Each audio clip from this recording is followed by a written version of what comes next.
ในตอนเสาร์ของวันที่14 กุมภาพันธ์ 2026นี้ผู้มีสิทธิ์เลือกตั้งอยู่บ้านใหญ่น้องผำที่ขึ้นกับกลุ่มหาน้องผำเมืองจำปาสักต้อนรับคณะผู้รับสมัครเลือกตั้งสมาชิกสภาแห่งชาติสุดที่10เขตเลือกตั้งที่15แขวงจำปาสักคณะที่1จำนวน10ฐานยิ่ง2ฐานนำโดยฐานสอนไส้ศรีพันดรกรรมการกรมการเมืองศูนย์กลางพรรคนายกรัฐมนตรีแห่งสาธารณรัฐประชาธิปไตยประชาชนลาวผู้สมัครสมาชิกสภาแห่งชาติสุดที่10เขตเลือกตั้งที่15แขวงจำปาสักนับเบอร์1พร้อมด้วยคณะผู้รับสมัครเลือกตั้งสมาชิกสภาแห่งชาติทั้งเก่าทานการพบปะตอนรับได้จัดขึ้นที่วัดใหญ่น้องผำซึ่งเป็นจุดที่17ที่คณะที่1ของผู้รับสมัครเลือกตั้งสมาชิกสภาแห่งชาติเขตเลือกตั้งที่15แขวงจำปาสักได้เคลื่อนไหวพบปะผู้มีสิทธิ์เลือกตั้งโดยมีการนำของเมืองจำปาสักพร้อมด้วยบรรดาคณะภาคองค์การปกครองเมืองคณะภาคข้างฐานคณะภาคองค์การปกครองบ้านและผู้มีสิทธิ์ปอนบัตรเลือกตั้งภายในบ้านใหญ่น้องผำเข้าร่วมการพบปะผู้มีสิทธิ์เลือกตั้งในครั้งนี้ก่อนอื่นทานคำพูดไซมนตรีเลขาคณะพรรคหากฐานบ้านใหญ่น้องผำได้รายงานการจัดตั้งและการพัฒนา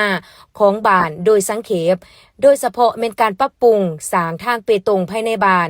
ซึ่งทางบ้านแม่นมีแผนสร้าง2เส้นปัจจุบันแม่นสำเร็จแล้ว1เส้นมูลค่า300 ล้านกีบ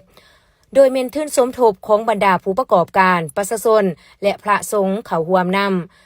ส่วนอีกเส้นที่2เมนกำลังก่อสร้างเริ่มปรับปรุงก่อสร้างจากนั้นนายบ้านยังได้เสนอต่อผู้สมัครรับเลือกตั้งเกี่ยวกับการปรับปรุงก่อสร้างเส้นทางบ้านอีกด้วย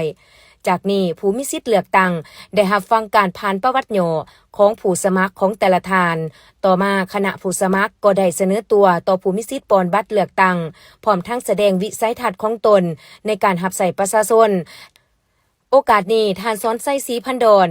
นายกรัฐมนตรีผู้สมัครสมาชิกสภาแห่งชาติสุดที่10เขตเลือกตั้งที่15แขวงจำปาสักนับเบอร์1ได้แสดงคำคิดเห็นพบปะเนื้อในสำคัญ